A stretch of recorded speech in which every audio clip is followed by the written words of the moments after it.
morning all, it's Saturday today and I did it given how rubbish my poor beans are looking. On the advice of Dave and a few other people, I've got myself some Scarlet Emperors. I've previously been growing a Norma, that's what's in at the moment, other than the two that T&S gave me. But my granddad used to have an allotment and Scarlet Emperor were the kind that he always grew, so if it was good enough for him, then I'm sure it'll be good enough for me. So give those a go and see how they do. I mean, it says so outdoors May to July and we're in May, so, plenty of time to get a decent crop on them still. I wasn't originally planning to pop up today, given that I was there yesterday and I'm going to be up for most of the day tomorrow, but given how absolutely ridiculous my butternut squash, that's what I meant, they're the ones in the middle, I'll try and get at least one of those up and planted by the absolutely ridiculous squash frame that I did. Also, speaking of Wilco's, for the beans, I relented and I got myself a nice big watering can. I don't know whether my little tiddly watering can will have been on any of the videos, but it was more for sort of flat stuff, and it maybe holds sort of 1 litre of water, which is completely just rubbish. I can't think of words right now. Just completely insufficient for watering allotments. So, I've been trying to get things second-hand, but obviously with everything that's going on, you can't really use public transport to get to anywhere to pick things up, and everyone's wanting to garden, so everyone wants second-hand gardening stuff, so the prices have really shot up. But, I don't know, £5 for 10 litres, those are the beans. It's not a bad price, and it's plastic, so, but it'll last. Excuse me, you're sitting on my allotment diary. Do you mind?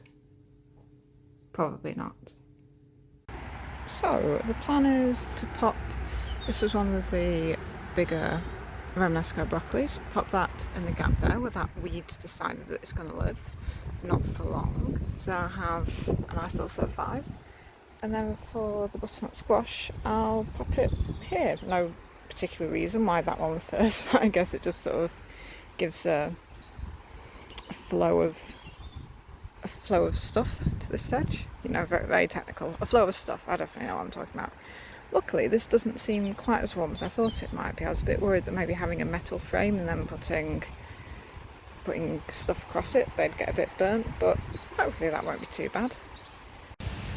Well, while the water's settling in for that one, this poor Romanesco broccoli, again with a finger, does not very happy at all. Look at...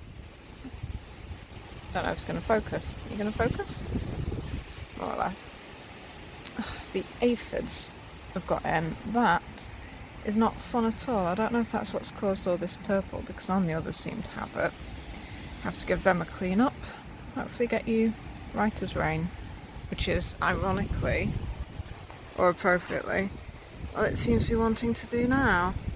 Oh well, if it starts chucking it down, I'll hide in Tom's polytunnel. I'm sure this doesn't fall. I'm not hiding from the rain in Tom's polytunnel. I'm checking out my tomatoes that I've put in there. Honest.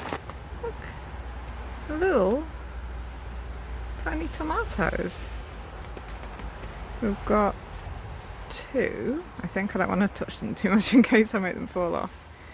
So I guess from that truss, hopefully, there'd be at least another 4 maybe? I'm not quite sure how many flowers to expect on each one. There's another one there that's already open, and then there's, I can't see that there's any. Oh, I think there's some little ones in there. This little one's not doing quite as well, but it's not bad. There's I'll tell a lie, this one's got, doing very well with the focusing today. 2 little ones on there as well. Little suckers. Quite a few suckers had to pull off. And there's one lone basil plant. At least I've got my flask of tea while I wait. I think it's safe to go back out now. Hopefully. There we go, there's the giant. I think the pot's probably going to have to go on its side a bit because I obviously didn't sort of train it to go up, it's just been growing along the floor.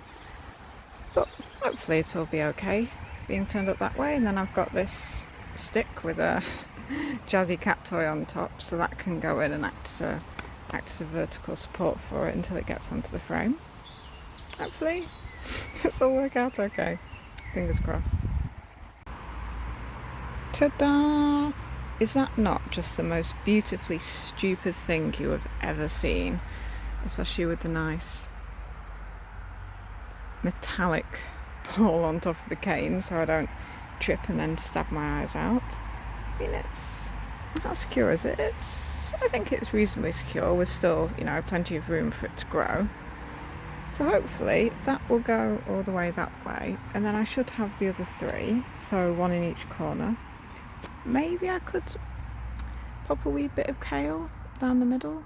I mean, that would be great if I could. And hopefully the whole, you need 90 centimetres of butternut squashes because it sprawls, not because it needs like that much soil room. So even though they'd be quite close together, then, they have loads of room on the top. Time for some runners. I was definitely going to plant them here. I thought this one was completely dead, but actually, I don't know whether it's going to focus or not.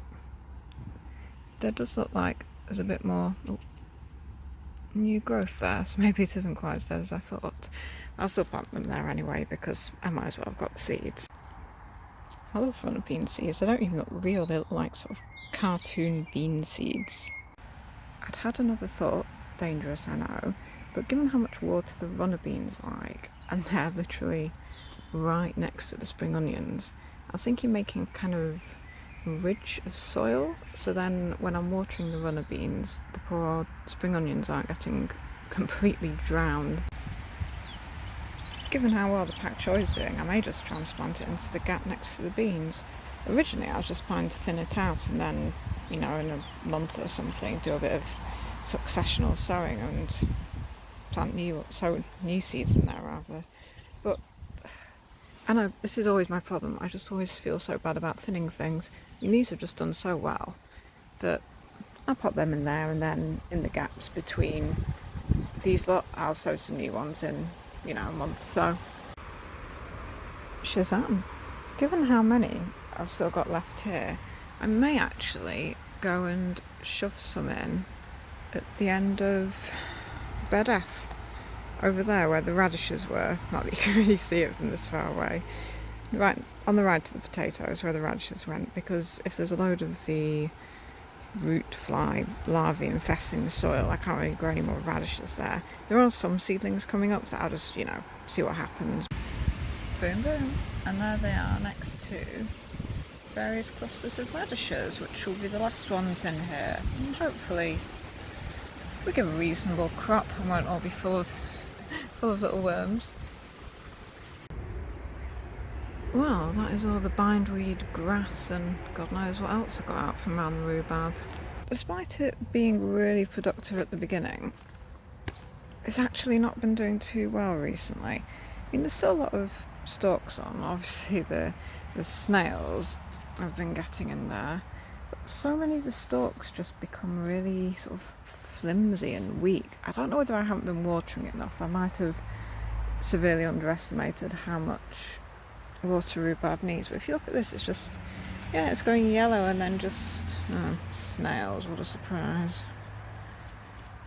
Just snapping apart, so that's a real shame. I mean, I don't have many recipes that use rhubarb, but it's sad that it seems to have peaked so soon and now isn't very well. Now I've moved a lot of the grass and stuff that was around there. Hopefully there'll be less room for beasties to hide in and couch grass to grow, so that'll be easier to keep on top. See, look, there's more.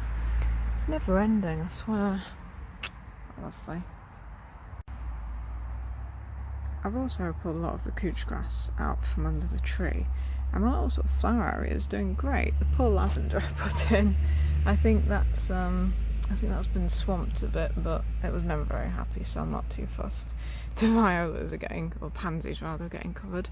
But there's all of this going on. I'm not quite sure what all of it is. I planted some wildflower seed mix, so that might be what some of this stuff here is, or maybe it's just weeds, I don't know. But it's lovely, and if it helps to keep down the actual weeds, whatever it is that's growing under here, then that'll be great. Oh yes, I'll be looking forward to picking all of you guys when I'm up tomorrow. Might even have a full portion's worth. I was going to weed around the onions today, but I kind of need to get off now. Sorry for that.